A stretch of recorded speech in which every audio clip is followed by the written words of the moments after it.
Thank you very much for coming along this evening. For those who don't know me, my name is John Mehrzad, KC. I'm head of the sports law group at Littleton Chambers. In terms of the subject matter for this evening, some of you will know that I have been on panels of various independent reviews. Back in 2016, British Cycling, and then I chaired the reviews into the British Equestrian Federation and into British athletics or UK athletics in relation to certain allegations concerning Alberto Salazar and the Nike Oregon project. We have decided tonight that some 6 or 7 years on, after these reviews and investigations first started in earnest through governing bodies here, through UK Sport and other bodies, to pose a question, which is, what is the point of independent reviews and investigations? I mean, over that period, I've written down just a few. We've had independent reviews into domestically football, cycling, canoeing, gymnastics, tennis, equestrianism, athletics and rowing. Those are just some that I've written down. And internationally, as some of you will know, also into football, rugby, tennis and hockey, amongst others. And I know many of you here have been involved in some way or another in those matters. The panel that I'm going to introduce now come to these matters from different angles. Directly to my right, I'm delighted to have Mhairi Maclennan, who's a GB international runner and co-founder of Kyniska Advocacy, an advocacy group to protect, celebrate and boost women in sport. Mhairi has her own personal story about abuse she received at the hands of a former coach, who's now serving a life ban from coaching. Ian Braid, to my far left, is the former Chief Executive Officer of the British Athletes Commission, who was involved in Baroness Gray Thompson's duty of care report back in 2017, and we may well touch on some of those recommendations. He has since set up Duty of Care in Action, or DOCIA Sport, to offer independent advice, support and guidance on all aspects of duty of care in action. Back to my far right, Sethi, KC, also at Littleton Chambers, who's carried out numerous investigations into sports, including British gymnastics, and is currently the chair of the independent review into allegations of discrimination at Yorkshire County Cricket Club. And to my immediate left, my colleague Lydia Banerjee, who is on the independent panel that reviewed the governance of the Professional Footballers Association and has since investigated international federations and other abusive behaviours within sport. In terms of how we're going to break down roughly the next hour, I'm going to ask each of the panelists certain questions which reflects their own expertise. We're then going to debate the current position looking back at the last 6 or 7 years, and then we're going to open up to the floor. So I certainly would invite all of you, please, to come up with rapier-like questions to throw at us in due course.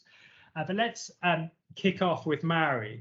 Mhairi, I've touched on briefly your story, and obviously it was in the press, but perhaps you can explain what happened to you and how your complaints were investigated. Yeah, so hi, I'm Mhairi. So I suppose for me, the entire situation started when I was 18 and I moved to Edinburgh University for my degree.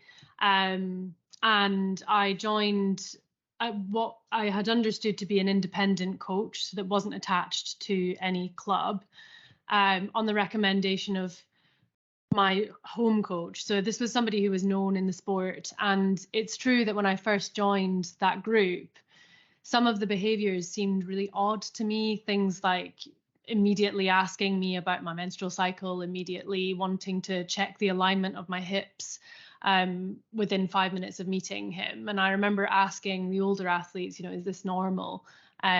Should this be expected? And they said, yeah, he's great, really, really good. And I suppose over the course of the next 2 to 3 to 5 years, that kind of relationship began to become very blurred. And I would be invited back to his house for massages because I was a student and I couldn't afford sports massages, and it felt like he was helping out. And I suppose that kind of eventually transcended into sexual abuse, and inappropriate touching in places. And I think all of that was very hard to kind of disentangle from the relationship that you have with a trusted coach. So you have this person who is, you can kind of look at the timeline of events or the timeline of your experience with that person and say, okay, this was X was bad. That was definitely inappropriate abuse. But then they've also stood outside in the rain and timed my training session. So how can this be the same person? And I think that's when, my experience anyway, it took me a long time to disentangle my ambitions for the sport and it kind of expecting to, feeling like I was in the power of, under the influence or in the power of this person who had potential to further my athletics career, which is what I ultimately wanted. And also, I suppose to some extent, you start thinking that it's your fault. So that's, I suppose that's kind of the story of me with my coach. And it kind of all came to a bit of a pinnacle, I suppose, when back in 2017 or end of 2017, beginning of 2018, I had started to try and manage that relationship so that I didn't spend any time on my own with him, so that my boyfriend of the time was always there with me, particularly if I needed to go to his house for massages, etc. And one evening I got a call from my coach asking me to kind of asking for a favor because he had been reported by 2 male coaches for inappropriate conduct. And he wanted me to phone the welfare officer at Scottish Athletics and tell him that I felt safe around him. And it was sort of a penny drop moment where I realized, okay, I absolutely can't do that because I would be lying. Although at the time I definitely felt naive enough to think, oh, well, I feel safe now, but I definitely didn't feel safe at 18. So I think that's just like how kind of strong that kind of manipulation was, that I thought that I was still in control of the situation at that stage.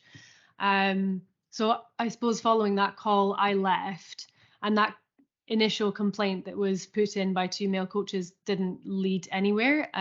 Nothing happened off of the back of it.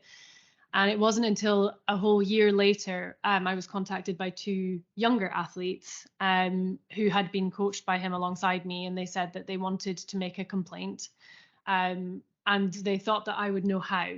So I was embarrassed to admit that I didn't know how, and I had to look up who was the welfare officer, how to get in contact with them, what was the process, and found it, incredibly confusing, but felt that I had to step up if these 2 younger athletes had the bravery to do it and I didn't. I think, Mhairi, you touched on a number of points already, but given there had been a complaint and nothing came of it, looking back now with the benefit of hindsight, what could and should have been done differently and better from your perspective? Well, so many things. And I think, where to start, I suppose. I think that those 2 initial complaints from those 2 coaches hadn't been the first. Unfortunately, I think there had been a number of complaints over a number of years. I think one of the key things is actually to do with cultural change, where in sport historically we've championed success over athlete welfare and safety, and athletes and sports people have been seen as commodities at every level, whether that's grassroots or whether that's Olympic level. And coaches who have track record of success with athletes are excused because we expect that it's ultimately somehow worth any suffering that the athletes are going through. But I think in this particular case, what obviously should have been done differently is, in the first instance, there should have been an investigation launched into this coach at the very first report, never mind when these 2 male coaches reported, never mind when we reported. There have been historic duty of care failings, and it is inexcusable. We've done a lot of campaigning through Kyniska Advocacy with the athletics national governing bodies since then, and we've received apologies, but there are a lot of learnings. Well, we are incredibly grateful that you're speaking to us about it, but this reflects the fact that you decided to waive anonymity in terms of what had happened to you, and given the sexual abuse nature of the allegations you made, and what since been upheld, and there's a lifetime ban for your coach, you were entitled, if you wanted to remain anonymous, but you decided not to. I mean, now looking back with the benefit of hindsight and what you had to go through since, and it might be worth telling the audience, what happened after you waived anonymity. Would you have made the same decision, knowing what you now know in terms of what happens when your name is then associated with scandalous behaviour like that? Yeah, so I suppose it's worth saying that he wasn't issued a lifetime ban initially. When the investigation concluded in January, he was issued a 5-year ban. And a fellow athlete reached out to me and asked, well, how do you feel? And it was very bittersweet, because part of me was just so relieved that something had been done, that I had been listened to, and I suppose legitimized to some extent. But equally, I was immediately terrified about 5 years' time and what was going to happen when that ban was lifted and he returned to coaching young girls and athletes who he exclusively coached females. And the athlete at the time said to me, I want to do something, this has to change. And so that's when we wrote an open letter petition to UK Athletics, to the CEO, or then CEO, demanding lifetime bans. And part of that came with me waiving my anonymity, because I suppose we reached out to journalists at the time, and as often is the case, they wanted a name, they wanted a story to attach to it, to give it kind of emphasis. And because the reason we were launching it was, or reason we were writing this petition, was because of my case and historic cases, but mine was the most, I suppose, fresh in mind. I honestly didn't really think twice about waiving my anonymity. Perhaps I was too impulsive, but I just felt like people would listen. I was just convinced that good would win over evil, and evil might be a bit of a stretch, but that we would be able to convince people that the truth was there. In hindsight, would I do it again? I'm not sure. Yeah, on the day where, for example, the Telegraph article was released, the kind of having to relive all of that trauma and see what you said in black and white is really quite difficult. I just, I had to step away from all social media, and people are sending you images of Snapchat stories where your face is there and kind of telling your story, and it feels really odd to have this quite raw traumatic experience neatly packaged up in a kind of sellable tabloid story. And obviously the article was written with great respect and sympathy to myself and other victims that came forward at the same time, but there was something about it that felt quite sensationalized, despite the respect with which it was done. And I think waiving anonymity can definitely potentially raise the profile of a particular story, or make it have a greater impact, but there should be support in place for athletes that decide to do that. Well, we'll definitely ask Ian about support for athletes in a moment. Last question for you before I turn to Ian. You seem to look back in the process that you had to go through, if I can put it very mildly, with kind of bitter sweetness in terms of an outcome and a life ban, but what you had to go through, and you still have to go through, is very scarring. And it seems that you're not clear even now whether waiving an anonymity was the right thing. Can I ask a more general question? Would you encourage other athletes, inverted commas, to blow the whistle, given what you've gone through? I wish it wasn't. I wish the onus wasn't on athletes to blow the whistle. I wish that sports governing bodies were able to do the work so that athletes didn't have to go to media or take drastic steps to be listened to. It worked for me, and generally I didn't have any kind of negative consequences. I didn't have hate messages. I didn't have death threats, which was, what I feared and was told to fear in telling my story. Which again, wonder what the pros and cons of telling someone who's revealing their trauma, those potential consequences.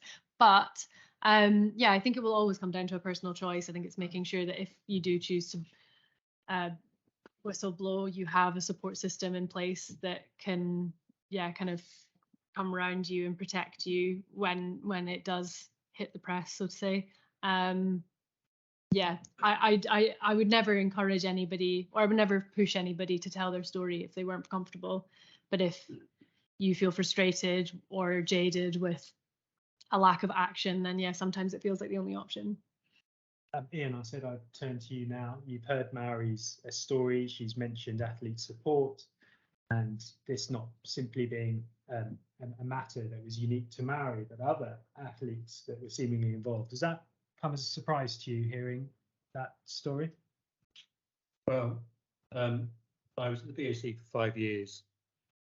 At the time when I was in that position, which was a privilege, I represented 1,500 athletes in 40 sports, anything from archery to wheelchair basketball.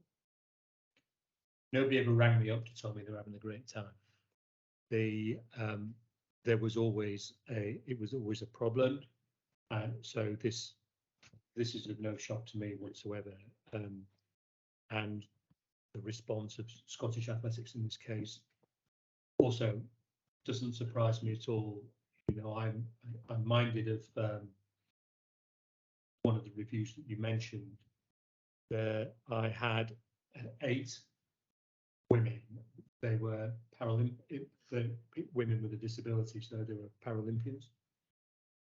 8 women came to me separately and told me about their interaction with this coach. And my response to them was, from what you told me, you need to go to the police. And they said to me, I'm not going to the police. Individually, they all said, I'm not going to the police. The coach will find out it's me. He knows where I live and he'll hurt me. So I said, right, I'm going to the CEO. No, don't need to go to the CEO either. Same reasons. So I have some sleepless nights because I have the trust and the confidence of these women. But they've told me not to do anything with it. And I had long thought about this. And I then realised I had a duty not only to these 8 women, but to these women, the broader element of the athletes in this sport. And I had a duty to the people coming up who shouldn't be exposed to this. So I rang the lead safeguarding officer of the national governing body, a national governing body that would proudly tell you that it took safeguarding very seriously because it had a 32-page policy on their website. So I speak to the lead safeguarding officer, which means that there was more than one. So you don't know who I am. My name's Ian Braid, Chief Executive British Athletes Commission. I'm ringing sadly to tell you you've got a systemic problem in one of the disciplines in your sport. Can't tell you which one because I don't have the athlete's permission. This woman said to me, it's really interesting, Ian. Are you talking about Bruce Willis? And I said, I'm not at liberty to say whether I'm talking about Bruce Willis or not, but I'm really interested in why you ask. She said, we're not about Bruce Willis for years. So am I shocked? No. Well, let's bring it back to the processes that have been in place over the last 5-6 years. And you're not shocked by Mhairi's story. You told us what's happened in other sports as well. But let's look at that. Look at the people who are part of the independent investigations and reviews. Now, we've seen lawyers, we've seen former judges, we've seen former police detectives, we've seen national governing body figures, we've seen campaigners, all on panels that carried out the investigations and reviews. What are the most important characteristics from your involvement in quite a number of these reviews over the years here for those types of panelists? This particular sport, I eventually spoke to the chief executive and he said, Ian, this is terrible. We keep an independent investigator on a retainer to look at these matters. which bits of independent on a retainer, you muppet. The independence, absolute genuine independence, key. Trust. I had the privilege to be contacted by Jess Varnish in 2016.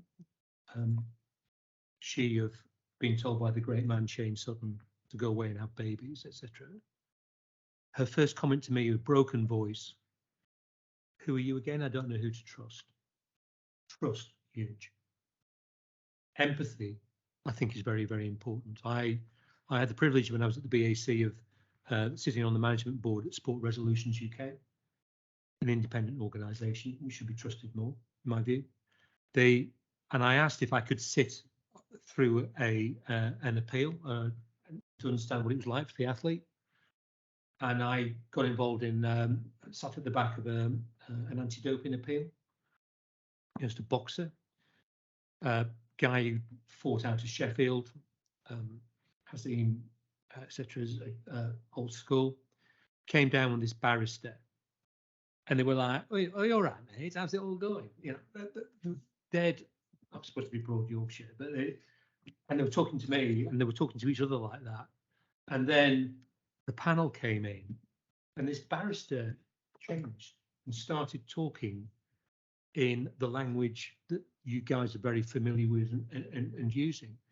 And the boxer suddenly went, "Well, where's all this come from?" And he was like a rabbit caught in headlights. And like, if you wanted to get the best evidence out of this athlete, then give him some empathy and give him some confidence. You know, I did a lot of work with Sport Res about trying to get more people from minority groups on panels so that they feel that confidence. I could go on. Well, Ian, I have to be careful how I phrase my next question, given what you just said about legalese.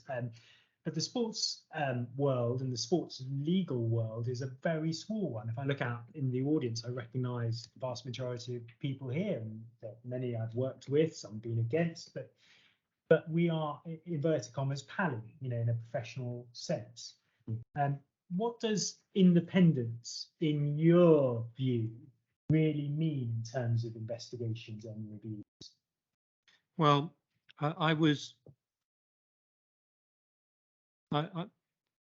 because of Jess Varnish, etc., which triggered the cycling review that you were in. You know, I'm Joe Public, right? So I don't know how this world works really well, but you know, big announcement was made about there will be an independent panel to review what's going on in British cycling. The independent panel was appointed, approved by British Cycling and UK Sport. These are the people that are under review. And it was running parallel to when Tanny and I, or Tanny, with what little help I was able to offer, was doing the duty of care review. There were cyclists who were coming to us and talking about their experiences in cycling, who refused point blank to go to the British Cycling Review and give evidence there, which is where it was needed, because they had no faith and trust in the process. And worse, you know, I might sacrifice my health, my chance of winning medals, etc., and all the after that Mhairi eloquently spoke to. But what's the point? Because nothing will happen. Well, Mhairi also talked about a lack of understanding about the process which you went through, and you didn't know where the policies were, etc. Do you think over the last 5-7 years, since the sort of new wave of approach to independent reviews, investigations, do you think there's increased knowledge amongst the people you represented in terms of where they should go to for advice and support in the real world? I think the answer is, I have to hope and believe the answer is yes for the athletes. What concerns me, and it concerned me when I represented the athletes, was there was nobody there for the coaches. There is an organisation called UK Coaching in this country, which I'm sure you're very much aware of. UK Coaching has a strapline. UK Coaching, we're here for the coach. Who knows? Who cares? And who thinks it's for them? And I'm doing some work there now with UK Coaching to help them set up a genuine coaches association, perceived independent. They haven't got a clue. The vast majority of coaches haven't got a clue. And when you live in a performance bubble that you and I were talking about just now, you live in a performance bubble as a coach, and you have an allegation made against you, and the NGB says, right, let's have your laptop back, don't speak to anybody, we'll let you know what the charge is in a bit. Then somebody needs to be there for the coach properly, and I hope UK Coaching will be, because, and Mhairi will agree with me, right? Anybody who abuses a position of trust like they did with Mhairi, get out and stay out, right?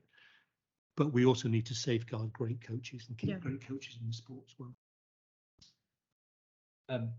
Mo and Lydia, I'm going to move on to both of you now. We talked about, you know, the horrible examples of what's happened within sport. We talked about some of the process, but let's talk about the other end, the reports themselves.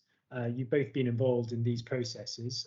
Should investigation and review reports be published in full? No, why don't I come to you first? I suppose with the with the growth of external independent investigations and reviews taking place, particularly in the world of elite sports, what's come with that is increased public scrutiny, be it in the media, including social media, be it you know, in terms of the general public, in terms of even the government, select committees, things of that kind. And what that means is that there is greater pressure now in certain areas, and the bigger the publicity, certainly greater pressure for publication of reports, either in part or in full. And whether investigations and reports are going to be published in any way, shape or form really depends on many variables. And the starting point always, for our purposes, is going to be what do the terms of reference say. Those terms of reference are essentially the constitutional, or, you know, for lawyers, jurisdictional basis upon which we will act, that they set up the four corners of your powers as an investigator. Now, of course, this isn't a judicial or quasi-judicial process, so there's no ordinary expectation of open justice as you would have with a legal claim. But what really does need to be considered at the outset of any external independent investigation process or review process is really what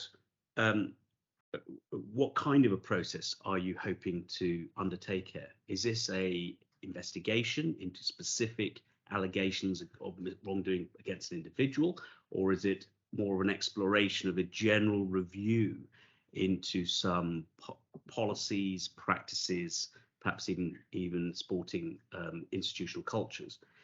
So that will dictate largely how you fashion your terms of reference.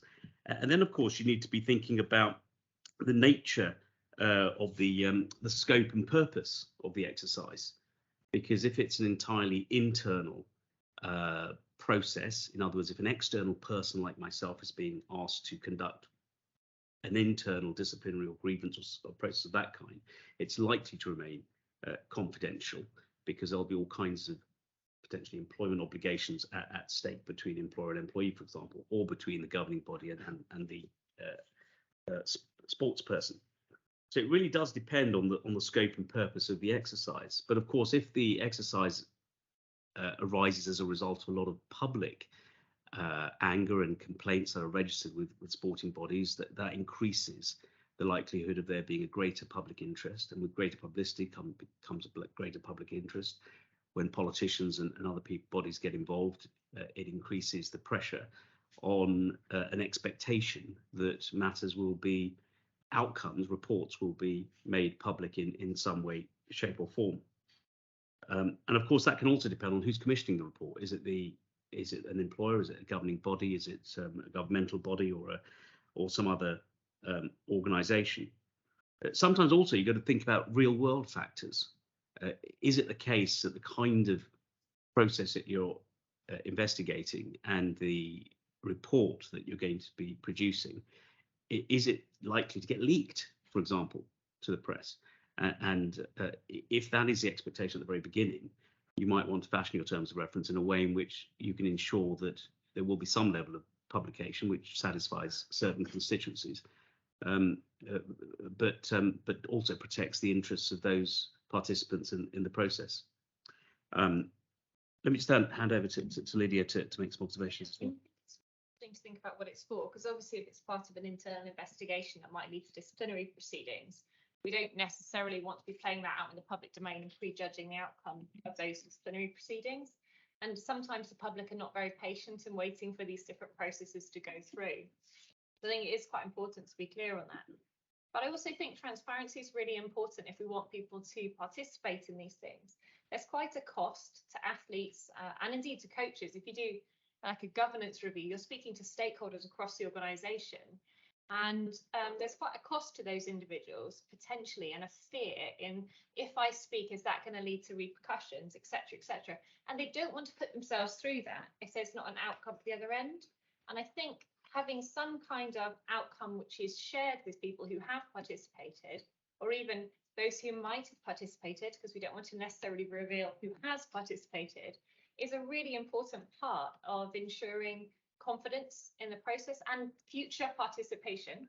Should the sport want to look at something else in future, people feel, well, okay, well, I didn't speak last time because I thought, what's the point? But actually, that report that came out and these outcomes that have taken place give me greater confidence going forwards.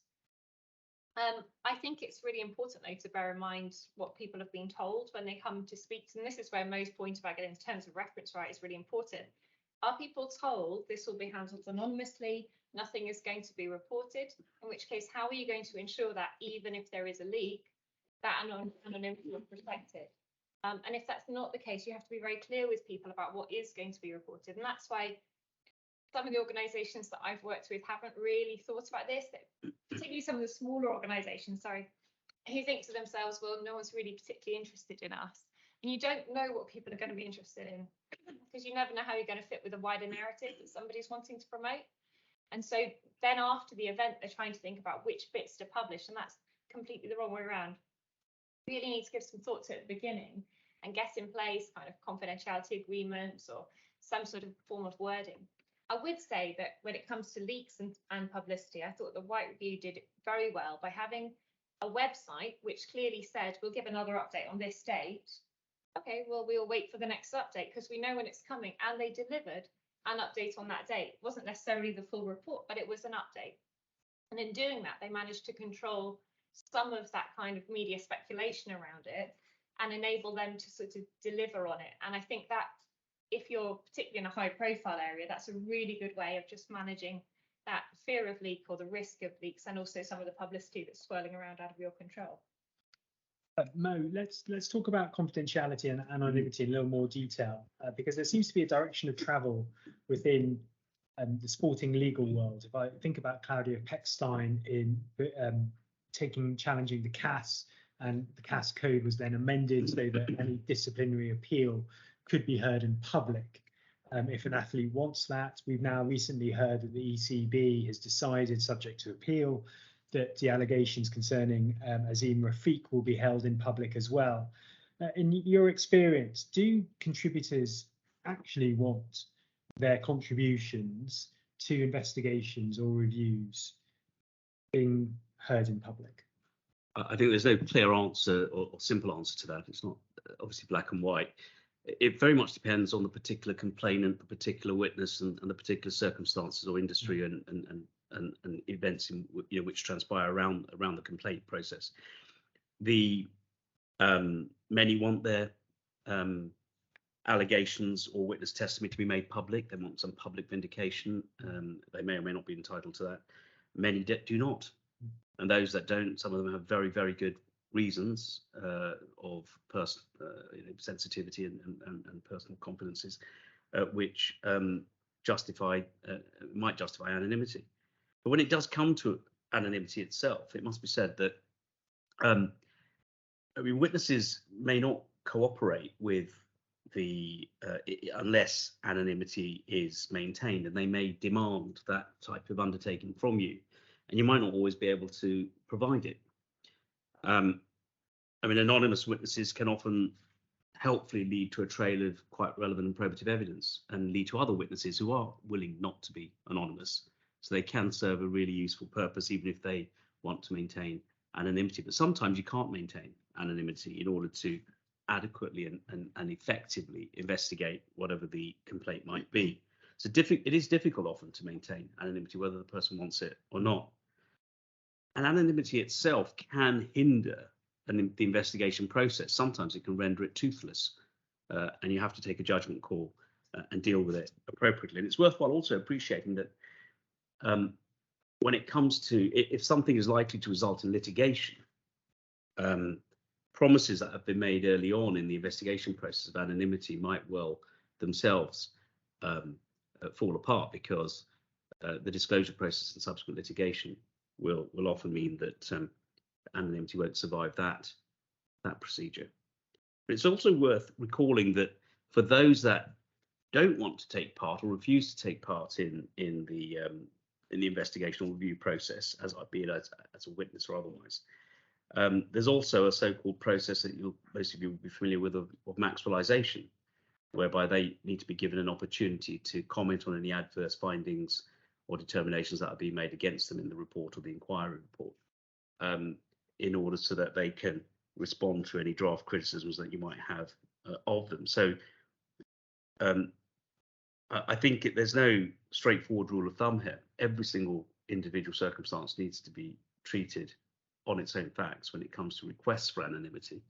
And I've certainly granted some in some cases, and in others refused it, and for very vastly differing reasons. Before we move on to a debate question, and I'm going to open up to the floor in a moment, Lydia, how do you see your work in this space as instigating change in sport? Obviously at the forefront, naturally. No, I think it's quite interesting, really, because it really very much depends on the questions that you're asked as to how much influence you as an independent person or panel can bring to it. One of the things I really value is when I work with a mixed panel of people, all bringing different expertise to a particular question. If the right questions are posed, and if those terms of reference really grapple with the key issues, what the sport can get from that is like an accelerated progress. They get expertise on perhaps safeguarding, perhaps on governance, on whatever it might be, and they get it from a number of different backgrounds. And if there's a will, I mean, often there is when a review process has started, not always, but often there is a will to really initiate change. What you can get is this kind of best practice, pulling across from industry, pulling across from other sports, and you can get kind of a comparison of, okay, well, these other sports, they use this and they adopt this model, and this might really work for your sport, actually, which can be, I mean, it's there as a director of strategy in one sport. You can talk to a director of strategy in another sport and you can try to come up with it yourself. But sometimes having that person or that group of people step back, look at it, get all the different inputs and pull it together can create that kind of, what's the word in science, a catalyst. The change would happen anyway, but it can happen faster because you've pulled the expertise together into one concise place. But one area I would love to see, because I think the frustrating thing for me is we do this work, we make these recommendations, and then sometimes we hear nothing else. And it would be what I've seen people building in more and more, and I think it's a good idea, is these kind of checkpoints. They're not so much allowing me as the independent person to see, well, have they done that thing I thought should have been done by about 6 months? But allowing interested parties, stakeholders, members of the press, athletes, coaches, sponsors, whoever else, to say, well, we're at that marker point. Now we're going to say, where are you up to with this? And I think in the White Review, they even go so far as to say, you need to give a press statement as to where you're up to at these points.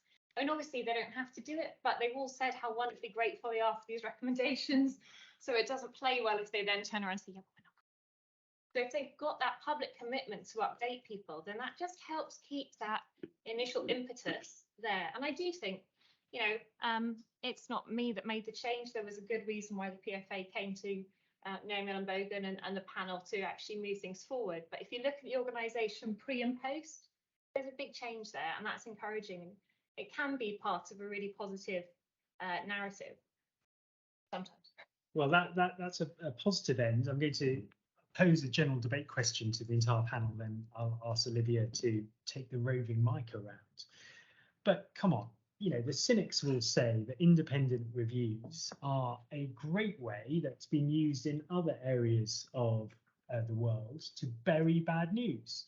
You hand it over to an independent panel, they take months or years to come up with an answer, and the news cycle is moved on. It's all an expensive PR stunt. I mean, here we are, two KCs, top junior barrister. The news cycle moves on. Who's really going to listen to the a media release in a year's time about the White Review? Ian, do the cynics have a point? How long have you got? Yes, I think they do. Mrs. Braid used to ask me a lot about what the hell I was doing being the chief executive of the British Athletes Commission, and I said to her that I have to believe that there'll be change, and I can't sit back and let other people do that. I have to make a contribution myself, so I have to remain positive about all of this. I do think the White Review. I mean, how many more White Reviews are we going to have, right? But that's a bit of a problem, because Swim England is currently under investigation, I think, or there's an allegations of safeguarding abuse there. How many more of these are we going to need? But I do think White was good in terms of how it reported and what it said about the recommendations. But the problem is, is that we're doing all this in a tumble dryer, right? The political situation changes, the 4-year quadrennial funding cycles for sport all changes. The ship has every chance of just sailing on, and that saddens me. But I have to believe there's enough people playing on the pitch in the same direction to deliver change. Well, Mhairi, I can feel you nodding next to me. Are you, on balance, more positive or more negative about these processes that we've discussed? I suppose a similar answer to Ian, really. I think when I first spoke up or tried to instigate change, I was incredibly kind of naive, I suppose, and positive to a fault about how quickly change could happen and how willing people would be to want change to happen. I do think there are enough good people in leadership positions who do want change, and sometimes they feel restricted either by tradition or legacy or perhaps a lack of appetite elsewhere in the organization. I think similarly to this kind of us being stuck in a cycle, another problem with getting change in sports generally is that, like, currently as it stands, it depends on the sport that you choose to play or participate in and your postcode on how safe you are, and what protection is in place for you. And that just shouldn't be the case.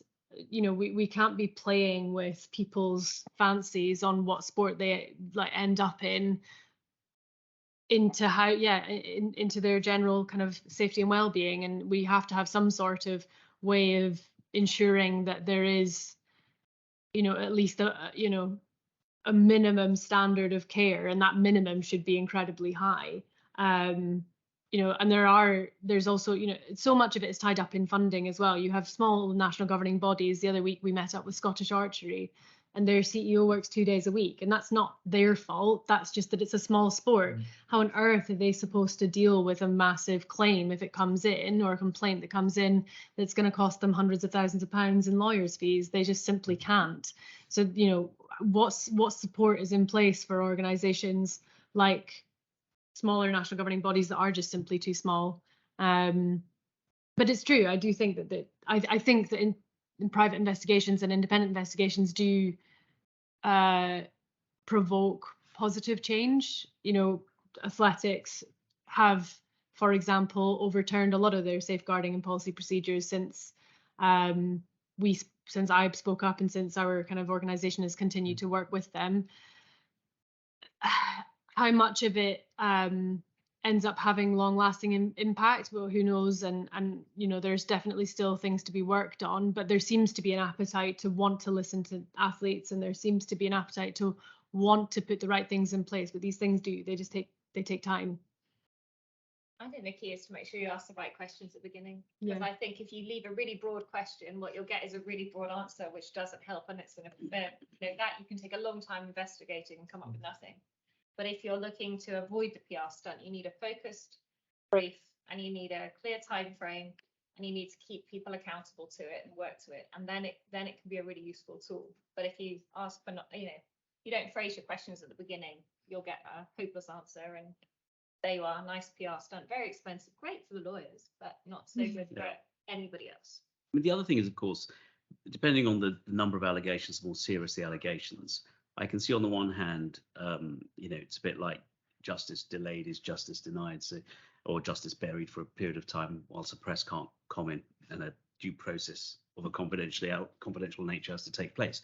But at the same time, for the public and participants to have real confidence in the outcome, they need to understand that a fair, rigorous process has to be undertaken where everyone is afforded their rights to participate in it fully and fairly, in order to have some understanding of a rigorous process investigation that's been followed without fear or favour, so that all parties, accused and complainants and witnesses, can have real faith in the outcome, as well as the general public and future sports people entering the games. So I think it's it's almost just a sad but true reflection of how serious these issues need to be taken, that they will take, sadly, time to resolve.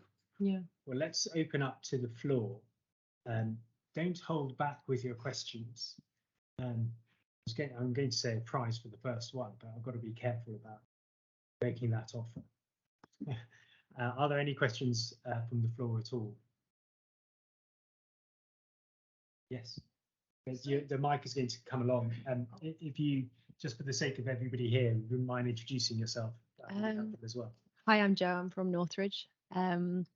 I had a question just about, in terms of how you translate the papers and the reports to athletes at the time, and whether you find that they are sometimes alienated by these enormous papers and they don't necessarily have the time or the capacity to read them and digest them, and whether you believe they're completely fit for purpose, or if they're more sort of directed towards the legal end, potentially sports governing bodies, and actually it doesn't filter down, so people don't necessarily understand the impacts of the report. Well, is there a particular person you want to direct that to? Just the general. I think everybody here could probably answer that. Ian, I'm trying to translate the White Report for an organisation I'm working with at the moment. So I think you're right, it is aimed a bit more at lawyers, and I think it's a difficult task, isn't it, to take these outcomes and work out what they mean for individuals and for smaller organisations especially, to work out, well, what can we learn from that? We don't want to go through that process ourselves, but how do we learn from that and take forward the outcomes? But it does need a translator, unfortunately. Yeah, I agree. I agree with the point and the question, and it never. I mean, some of that is that passage of time, and 2 days a week. People in sport, like most other people, are just very, very busy, and there's no sort of time out and let's have a look at this and let's see what we mean. And again, I come back to position with coaches. I was representing the athletes and forcing in quite a few of those that John mentioned and others, these investigations to take place. The response of the coaching community was, "Can you call Ian Braid off?"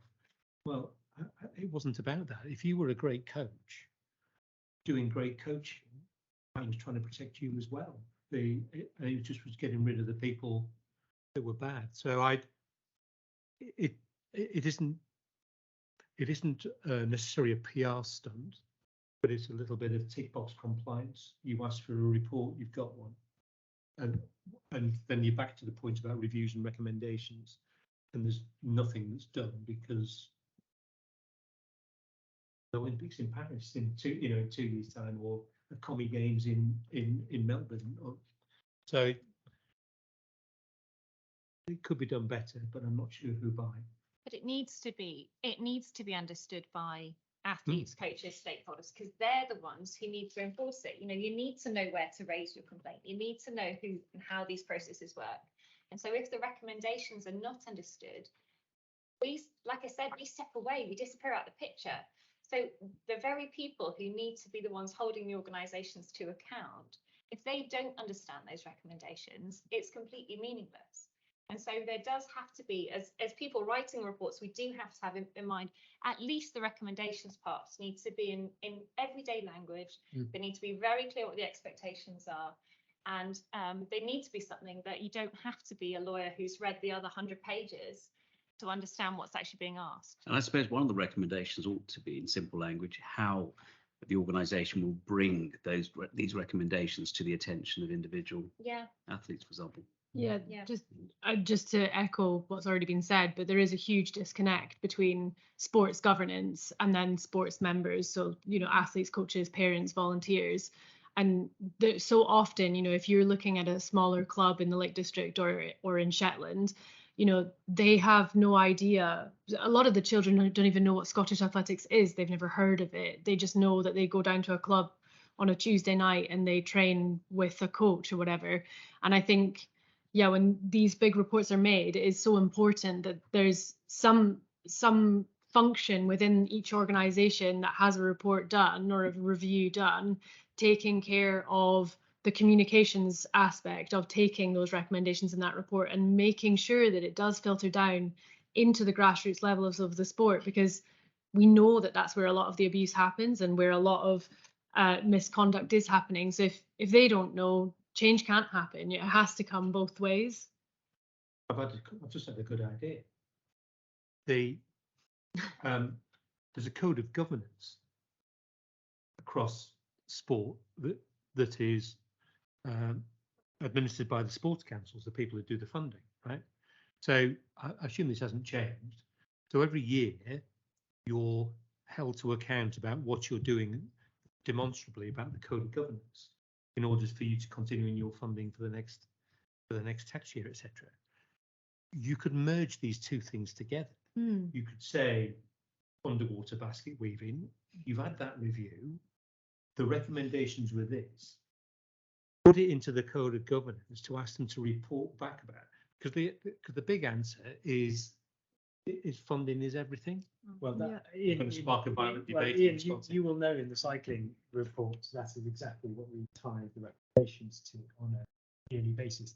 We've got a rake of questions at the back, so we I can see Johnny and Michelle. So whoever grabs the mic first.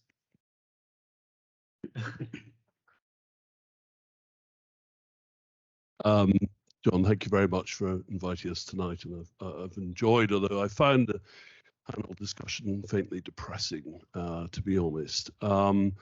And it is because I suppose we are talking about the same old issues within the governance of integrity risk in British sport. And I should declare my hand here. As you know, I set up and was the founding CEO of the International Tennis Integrity Agency. And I wonder what lessons we can learn from international sport. So the traditional model was that sport policed itself, and still does, FIFA and so on. We all know the problems there of policing yourself. We then saw athletics set up a independently operational body, but nonetheless still part of the International Federation. And now finally, tennis has gone a step further and set up a completely legally independent agency to essentially manage its integrity issues completely separate to the sport. So that's a sport, if you like. That's a vertical. Let's look at a horizontal. Australia has set up Sports Integrity Australia. So to deal with, Mhairi, your Scottish archery problem, it's not their problem. There is a national body who are all there to investigate safeguarding issues in the Shetlands or in Scottish archery or whatever happens to be. And I just wonder whether the panel can see any sign that we might sign and implement the Maclennan Convention, actually set up these bodies and deal with this issue once and for all. Well, Johnny, you're touching on the idea of ombudsman. You're touching about the idea of an external independent body. And there are some large sports here who've had a quasi-independent unit, but still within their offices. So there are different models. I'll open up to my panel in terms of what you think. I mean, you know, Tani in 2017 came up with the idea of the independent ombudsman from nowhere. Yeah. You're looking at me. Well, that was key recommendation 1, I think. And I think if we were to get the Baroness on the phone now, she would put the word ombudsman in speech marks. But the bit that is absolutely in tablets of stone still would be the word independent. And even through, and White's review, she was beginning to say, well, maybe now is the time. I mean, again, I just sort of declare my interest as well. I think I mentioned it earlier that I had the privilege of being involved in Sport Resolutions UK. That and is acting for some of these international federations now. I understand it could do more. It could be asked to do more, because it is at least the administrative foundations for something that is generally independent through how it works and the panels that it operates with. Any more thoughts? Sure. Yeah, through Kyniska Advocacy, which is my organisation, we speak with a lot of sports directly, and the plea again and again and again and again is, can you please speak to somebody and get the ombudsman sorted?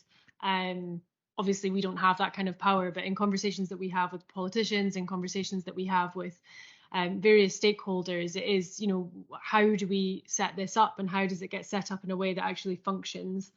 How can it be truly independent? And yeah, exactly, you know, using Australia as an example and saying, you know, it's been done.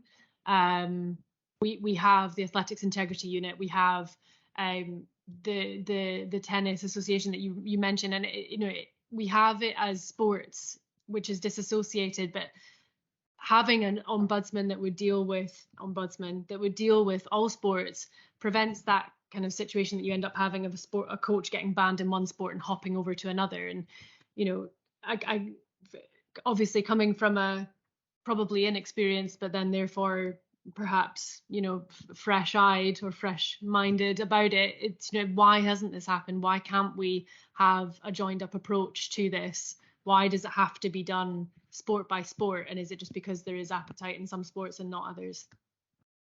We're in trouble now. Michelle stood up. Thank you. Michelle Verhoeken. Some may remember I spent 20 years at UK Sport, Director of Ethics and Anti-Doping, a directorate that's never ever reappeared. So that speaks volumes. I'd like to just raise a couple of things, apart from sensing the frustration in the room because the drinks are available. And so I would just like to sort of offer some thoughts and maybe a big question at the end. I mean, part of the issue is about the ownership of integrity, and who really does own integrity within sport, because it's very easy to consider delegating this off to an organisation and they'll do it for you. And we've seen actually how that hasn't altogether worked when it comes to anti-doping, but it's really interesting to see that WADA themselves have decided they will announce very shortly an ombuds, whatever that means. But obviously they've sort of taken somebody's legs away, and I don't mean that as a bad joke at all. But it's, if you do recall, the whole idea of an ombudsman was actually raised a long time ago, before Tanya's report, in 2015 by Kate Hoey and Colin Moynihan in Raising the Bar. Worth you reading, because we actually did come up with a lot of solutions there. And one of the solutions, and the question for the panel really, is it not time to have an Ofsted for sport before investment? Don't waste your time putting in these investment advisors from the funding body that has a completely different agenda, because medals speak volumes for government funding. And in actual fact, most of it comes from the lottery, and I'm surprised anybody buys a ticket, but that's an observation, not a recommendation. But I do think there's an awful lot being written and not enough action in this respect. So is it time to have an Ofsted for sport? Well, Michelle, thank you for the question. It rather reminds me of the headlines today that Ofsted are downgrading so many schools around the country because they haven't actually been inspected for 18 They haven't been inspected. Michael Gove gave them a free pass for 10 years, wasn't it? And suddenly they're inspected and they're suddenly in special measures. Which rather brings the question back to the sports that have been mentioned are so-called wealthy sports that can afford these units and can afford to fund them even if they are independent. But there are the types of sports that Mhairi has mentioned and Ian had mentioned that cannot do that, so are reliant on pro bono representation and the rest, and there's only so far that goes. Anyway, let me open up. Is there a step before a sort of domestic administrator? Yeah, I think these things always come around to the same questions, don't they? First, I think your point is right about who owns it, and there is a risk that if you delegate it away, that takes responsibility. A bit like the safeguarding, you need it embedded across the organisation if it's going to be effective. And I think if there are issues around integrity, it has to be a culture across the sport. I do think I work with a number of small sports, and if you tell them that there was going to be an Ofsted, they'd say, what? We can barely cope with the culture health checks and the this and the that and everything else we're asked to do. And I think I'm always a bit reluctant to see another layer of bureaucracy. However, I do like the idea that there would be some form of independent option, so that for those who can't afford to run it all themselves, they could, and also for those that perhaps shouldn't run it all themselves because they've not demonstrated their ability to do it terribly well, they could have it removed from them and it could be taken somewhere else. But it all comes back to funding. It always does with sport, and that's a complicated picture. Perhaps we need to get our sponsors invested in saying we don't actually want to be associated with sports that are not engaging with these issues, because they tend to be the ones with the purse strings. If we can get those broadcasters on board, then we've really got some power. I don't want to keep people from their drinks and canapes. It's an important part of the evening, but also there's more opportunity to discuss. One last question to the panel. Simple yes or no answer. 7 years since UK sport really started to launch these independent reviews in earnest. Here we are still talking about the same issues. Has the culture within funded sport, let's just limit it to that, changed for the better? Yes or no? Ian? Don't know. Don't know. That wasn't an option. No, well, don't know is an honest answer, because sport marks its own homework too much. Lydia? Yes. Right. Not as much as it could do, but yes. Mhairi? Yes, somewhere between yes and somewhat. No, you're embroiled in it at the moment. Slightly different guys. Right. Well, Johnny, I hope that means we've finished on a slightly more positive note. But thank you, everyone, for coming. There's going to be more opportunities outside to discuss these wonderful issues. There's so many strands to this discussion. But we hope you've enjoyed this evening, an opportune moment to look back in terms of the direction of travel over the last 7 years and whether it was all worth it. So thank you very much indeed.